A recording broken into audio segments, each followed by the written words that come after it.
Good morning, good afternoon, and good evening. Today is Chapter 3 of Alice's Adventures in Wonderland. Chapter 3, A Caucus-Race and a Long Tail. They were indeed a queer-looking party that assembled on the bank. The birds with draggled feathers, the animals with their fur clinging close to them, and all dripping wet, cross, and uncomfortable. The first question, of course, was how to get dry again. They had a consultation about this, and after a few minutes, it seemed quite natural to Alice to find herself talking familiarly with them, as if she had known them all her life. Indeed, she had quite a long argument with the Lory, who at last turned sulky and would only say, "I am older than you. I must know better." And this Alice would not allow without knowing how old it was. And, as the Lory positively refused to tell its age, there was no more to be said. At last the mouse, who seemed to be a person of authority among them, called out, "Sit down, all of you, and listen to me. I'll soon make you dry enough." They all sat down at once, in a large ring, with the mouse in the middle. Alice kept her eyes anxiously fixed on it, for she felt sure she would catch a bad cold if she did not get dry very soon. "Ahem," said the mouse, with an important air. "Are you all ready? This is the driest thing I know. Silence all around, if you please. William the Conqueror, whose cause was favored by the Pope, was soon submitted to by the English, who wanted leaders and have been of late much accustomed to the usurpation and the conquest. Edwin and Morcar, the Earls of Mercia and Northumbria—" "Ugh," said the Lory with a shiver. "I beg your pardon," said the mouse, frowning, but very politely. "Did you speak?" "Not I," said the Lory hastily. "I thought you did," said the mouse. "I proceed. Edwin and Morcar, the Earls of Mercia and Northumbria, declared for him, and even Stigand, the patriarch Archbishop of Canterbury, found it advisable—" "Found what?" said the duck.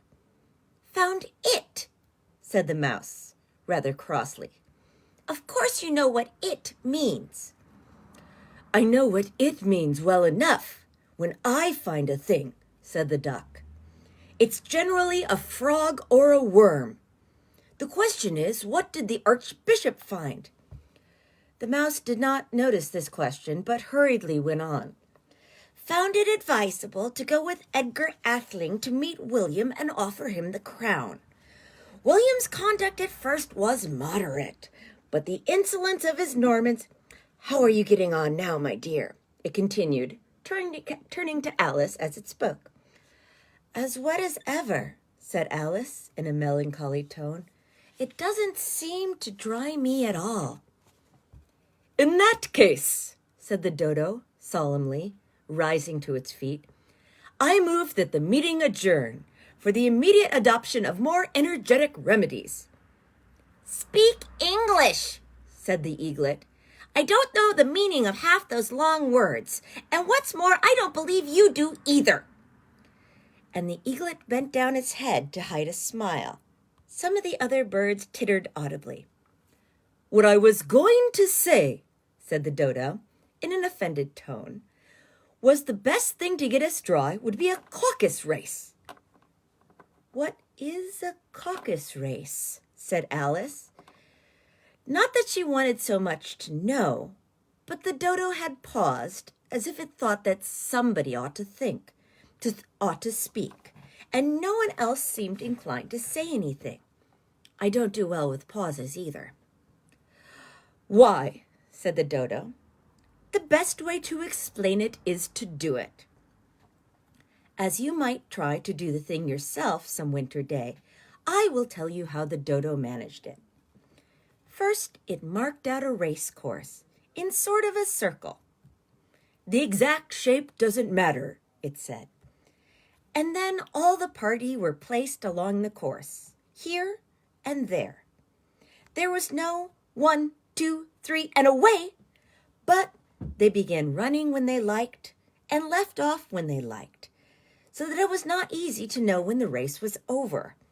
However, when they had been running half an hour or so and were quite dry again, the dodo suddenly called out, "The race is over!" They all crowded around it, panting and asking, "But who has won?" This question the dodo could not answer without a great deal of thought, and it sat for a long time, with one finger pressed against its forehead, the position in which you usually see Shakespeare in the pictures of him, while everybody else waited in silence. At last the dodo has said, "Everybody has won and must have prizes." "But who is to give the prizes?" cried a chorus of voices. "Why, she, of course," said the dodo, pointing to Alice with one finger.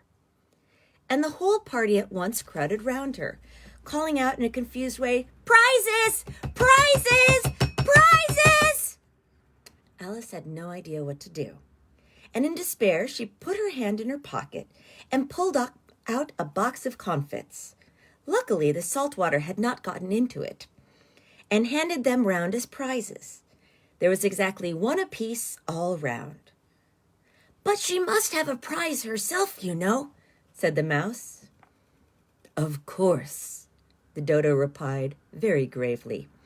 "What else have you got in your pocket?" he went on, turning to Alice. "Only a thimble," Alice said sadly. "Hand it over here." Then they all crowded round her once more, while the dodo solemnly presented the thimble, saying, "We beg your acceptance of this elegant thimble." And when it had finished this short speech, they all cheered. Here is the dodo presenting the thimble to Alice. Alice thought the whole thing very absurd, but they all looked so grave that she dare not laugh. As she could not think of anything to say, she simply bowed, took the thimble, looking as solemn as she could. The next thing was to eat the comfits. This caused some noise and confusion, as the large birds complained that they could not taste theirs, and the small ones choked and had to be patted on the back. However, it was over at last. They sat down in the ring and begged the mouse to tell them something more. Here is the mouse holding court.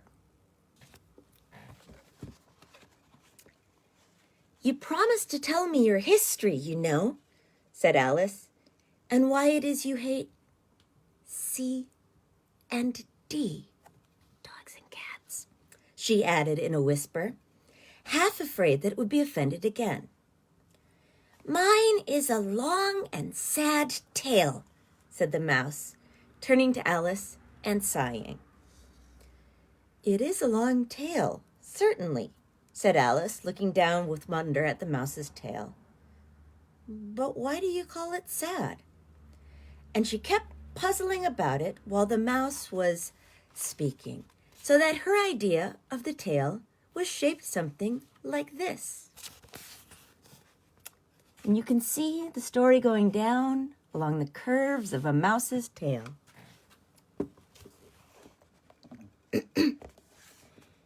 Fury said to the mouse that he met in the house, "Let us both go to the law, I will persecute you.